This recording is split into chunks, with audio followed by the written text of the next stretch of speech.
Hey everybody, in this video we want to wrap up equilibrium and talk about the solubility product and how that relates back to equilibrium conditions or equilibrium calculations. So I'm going to dispel a big lie. I know, it's what happens. You learn more and more and you realize that you actually learn less and less.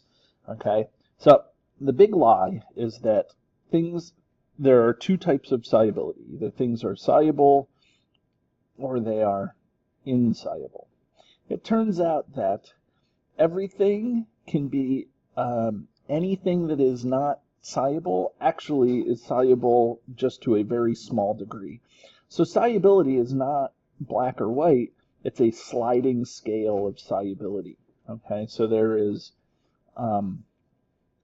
so if something is completely insoluble, that would be really strange. Compounds have some degree of solubility. So one of the compounds that we may look at is barium sulfate. Barium sulfate isn't, as we learned our solubility rules, we would say that barium sulfate is not necessarily soluble, okay? But what it does is it forms an equilibrium reaction where some of it will react and ionize. Now, this reaction is a solubility reaction because when something dissolves in water, it forms its ions, okay? Now, the equilibrium is going to lie really far over this way, but still, we have some of this in the solution. And a lot of times, it's just a mathematically insignificant number. But for some cases, it is significant because what if we have something like lead? And so in no cases are lead ions good to have in your body. What if we have lead in our drinking water? Okay, there was a case where in Flint, Michigan, there was lead in the drinking water, and you only need a little itty bitty tiny bit of lead in your drinking water for it to be dangerous. And so even though we say that lead compounds are typically not soluble, they are to a tiny degree, and we need to keep that in mind when we're what I would say doing chemistry. Okay, but now let's write an equilibrium expression for this. Now, this is a K, and K is going to be products over reactants. And now look at what this is. It's the barium, Ba2+, times SO4 2-. Okay. Now notice here that this is a solid, so this doesn't play a role in the equilibrium expression. Okay, and what kind of reaction is this? This is a solubility reaction. And what's the answer when you multiply two values together? It's a product. So this is a solubility product. That's where you get Ksp from. Okay, and so this is how we measure the solubilities of things that are very slightly soluble, or sometimes you'll see sparingly soluble, or even things that we consider insoluble. All of these things have, all of these compounds have some solubility in water. Okay, so there's the equilibrium constant expression, and that K is called the solubility product. So I think it's important for us to look to go through a problem. So let me call up a problem and we'll go at it here. So I called up some sample problems. So let's work through some of these because I think this will help us with the math of Ksp. So the molar solubility of lead bromide is this. Okay, this is a value. Find the Ksp. Now, Ksp is still an equilibrium problem, and the rules of Ksp, or the rules of equilibrium, still apply to Ksp. there are two types of equilibrium problems. Find the constant, find the conditions. Well, this is find the constant. So that means that somehow this number is going to be the conditions. Okay? It's going to give us the conditions. So let's write a balanced chemical equation. Okay, so we get PbBr2 solid is in equilibrium with Pb2 plus 2Br minus. Now, these two things are aqueous. And before we get too far into this, I want to point out that we have a coefficient here. So we have to remember that that coefficient plays a role in the equilibrium expression. So just be careful because we haven't used or seen coefficients in a while. Okay, so what does it mean that the molar solubility is this? Okay, well, that means how many moles dissolve. So what this is, in short, is our X value. This is how much. At the beginning, this is 0 and this is 0. And this tells us that for every 1 mole of this that dissolves, we make 1 mole of this. This tells us what our X value is. So we are going to gain plus 1.0 times 10 to the minus 2 molar, okay, lead. And so now here, keep in mind that we're getting 2 bromides. So this is double that, 2.0 times 10 to the minus 2. Okay. So now at equilibrium, there's 1.0 times 10 to the minus 2, and this is 2.0 times 10 to the minus 2. So what do? Okay, well, now we figure out Ksp. Okay, so this equals the concentration of Pb2 plus times the concentration of Br minus, and that is squared. Keep in mind that this 2 is for the stoichiometry, and this 2 is for the equilibrium. Two different applications, and so you have to do it both times. It's a big hang-up. So 1 times 10 to the negative 2 times 2.0 times 10 to the negative 2 squared. And so now we'll plug that into our calculator. So we have 1 times 10 to the minus 2 times 2 times 10 to the minus 2 squared. Now orders of operations, it's going to square the 2 times 10 to the minus 2 first. Okay, so that should be good. So we get an answer of 4 times 10 to the minus 6. So our Ksp is 4 times 10 to the minus 6. And that's a fairly big Ksp. It's still a small number, but for a Ksp, I would say that that's pretty big. Okay, so what are some other types of problems you could see? Okay, so here now it says find the solubility product constant. Again, that's a fancy way of saying Ksp. And so two types of problems. There is a find the expression, or sorry, find the constant, find the conditions. In this case, we have to find the constant. So this should tell us what the conditions are. Okay, so let's go. PbI2. And so in these sorts of reactions, okay, these sorts of Ksp reactions, they're always kind of the same. So lead iodide separates into lead 2 plus 2I minus. Both of these are aqueous. This is aqueous. This is solid. Okay, and so now we can determine how much of this we have. How do we determine that? Well, we can figure out if this is how many grams of lead iodide there is.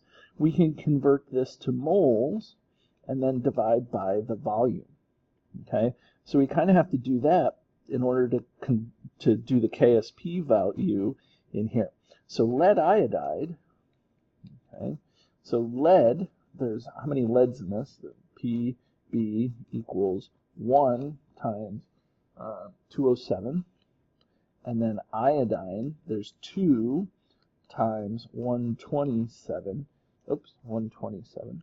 And so now we go 207 plus 2 times 127. Those masses are right off the periodic table. So the mass is 461 grams per mole. Okay. So now how many grams do we have? We have 0.054. So I'm sorry, 0.54, not 0.054. So now if we're going to do this, we're going to go 0.54 times, grams, and I always use X line, okay, grams on the bottom, moles on top, and it's 461 grams for every 1 mole.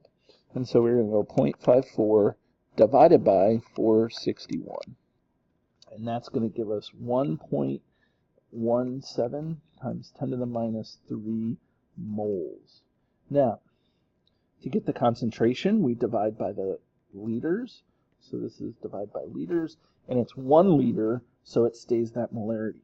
Now, that tells us how much of this dissolves. Well, if that's how much dissolves, for every one of these that dissolves, one of these is being made. So this is another way of giving us our molar solubility. So this is 1.17 times 10 to the minus 3. Okay, and then this is 2 times that, so it's 2.34 times 10 to the minus 3. Okay, 0, 0, plus, plus. All right, we're doing our IC chart. I'm progressively getting worse at writing my IC charts. Okay, and so in the end, IC, remember this doesn't matter because it's a solid, so this is 1.17 times 10 to the minus 3, and this is 2.34 times 10 to the minus 3. I don't know why I doubled it. So, okay, so now we calculate our KSP. KSP equals 1. Let me not jump ahead here because you haven't seen this enough. So this is the concentration of Pb2 plus times the concentration of I minus squared, right? This is the equilibrium part. We have to keep the equilibrium part separate from the stoichiometry part. So we go 1.17 times 10 to the minus 3 times 2.34 times 10 to the minus 3 squared, and now we math it. Okay, so 1.17 times 10 to the minus 3 times 2.34 times 10 to the minus 3 squared. Again, orders of operations. The squared is going to happen before the multiplication. So we get that KSP equals 6.41 times 10 to the minus 9. Okay, and that's our KSP. So this is the last type of equilibrium problem we're going to get into, where we're going to try to predict whether a precipitate is going to form. Okay, so when we mix PbNO3, lead nitrate, with sodium sulfate, Na2SO4, both of these are soluble, and when we mix this in the lab, we would actually see a reaction where we're going to form an actual solid. Okay, and that solid is going to be lead sulfate, and then there actually is another product, and that's sodium nitrate. But the idea is now that these concentrations are so small, and we know that that solids actually can dissolve a little bit, even though that they're not fully soluble. You know, we want to know what's the kind of the how much is actually going to dissolve. Will a precipitate form? Okay, so now this type of question leads us into that sort of Flint, Michigan story where, you know, how much lead is too much lead, or how much lead are we going to have in in the water. Okay, so this is a double replacement reaction. This is the product of the double replacement reaction. So what we want to do is we want to take this and we want to know how much lead sulfate there will be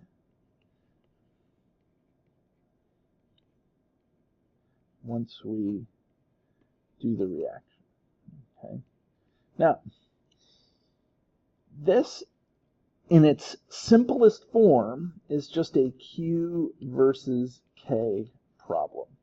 Okay? That's really what it is. So what we want to do is we want to calculate how much sulfate there is at equilibrium, or at initially, and how much lead there is initially, and then we're going to go from there.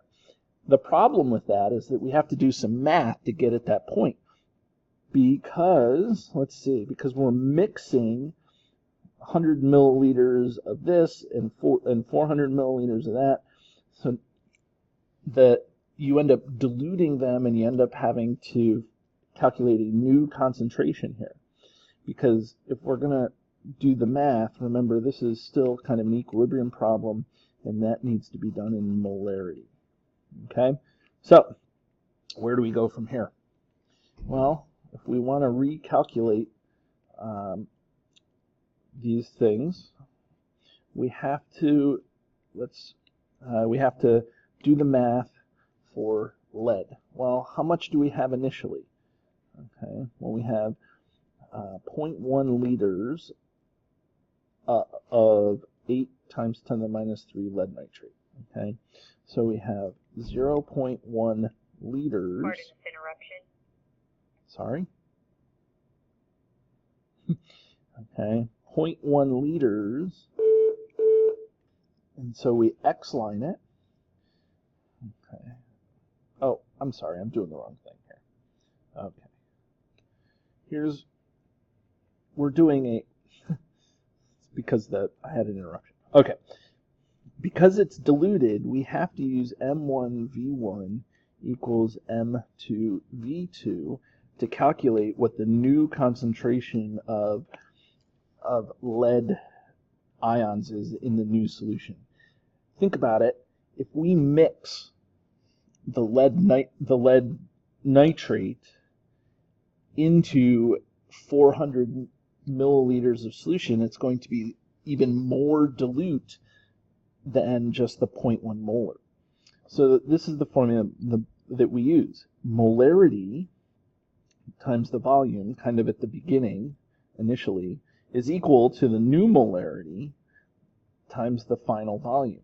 Well, what is the old molarity? The old molarity is 8.0 times 10 to the minus 3, and the old volume is 0.1, and that equals whatever the new diluted molarity is going to be times the volume. And the new volume is 0.1 liter plus 0.4 liters, which equals 0.5. So now we do 8 times 10 to the minus 3 times 0.1 divided by 0.5. And so what we have is a new concentration of lead. So that new concentration of lead is 1.6 times 10 to the minus 3 molar equals the concentration of lead 2 plus. Okay. Now we do the same thing with sulfate, SO4 minus. And so here we go up and we see, okay, so it's 5 times 10 to the minus 3, and we have 400 milliliters of it. So M1V1 equals M2V2. Okay, and so what is the old molarity? 5.0 times 10 to the minus 3. And how much of that did we add in order to the mixture? 0.4. And that equals your new molarity, M2, and then times the new volume, 0.5. So 5 times 10 to the minus 3 times 0.4 divided by 0.5, right? And so that's going to equal 4 times 10 to the minus 3 molar is equal to the concentration of SO42 minus. Okay. Sounds awesome, right? So now we want to compare Q to K. Well, the concentration that we're worried about here is 1.6 times 10 to the minus 3. And the concentration of sulfate is 4.0 times 10 to the minus 3. 4.0 times 10 to the minus 3. Okay? And so now if we're going to calculate Q and compare it to K, what that's going to tell us is which way the reaction is going to shift. Is it going to shift this way towards the reactants, or is it going to shift this way toward the products? And that's going to be the question. And so what I like about doing this kind of at the very end of the equilibrium unit is kind of circles all the way back around to almost the very beginning, where we have to know Q and K. Okay? If it shifts left, what do we know? This thing is a solid. It will precipitate. If it shifts right, well, these are ions. It's going to not precipitate because the ions have yet to be saturated in solution. So in order to do this problem, let's calculate Q. Okay, so Q equals concentration of lead times the concentration of sulfate. And so that's going to be 1.6 times 10 to the minus 3 times sulfate, 4 times 10 to the minus 3. And we multiply those together. So 4 times 10 to the minus 3 times 1.6 times 10 to the minus 3. And we get 6.4 times 10 to the minus 6. Okay? Now, we compare that to Ksp. Okay? So Q in this case is greater than K. Okay? Now, I never memorize those rules. Like if Q is greater than K, it shifts this way. If K is greater than Q, whatever. What I know is the chemistry behind it. And the chemistry is that K and Q are trying to become equal. It's trying to reach equilibrium. So in order to do that, if Q is greater than K, Q has to get smaller. So in order for Q to get smaller, let's look products over reactants. That means the products have to decrease and the reactants have to increase. So when Q is greater than K, in this case, the reaction is going to, let's say the products have to get smaller, reactants have to get bigger, so the reaction is going to shift in this direction. So if it shifts in this direction, it's going to form a precipitate. So this reaction will precipitate. Okay? So that's Ksp. I hope you have some idea of how non-soluble or insoluble salts behave and how we can predict precipitation. Have a great day.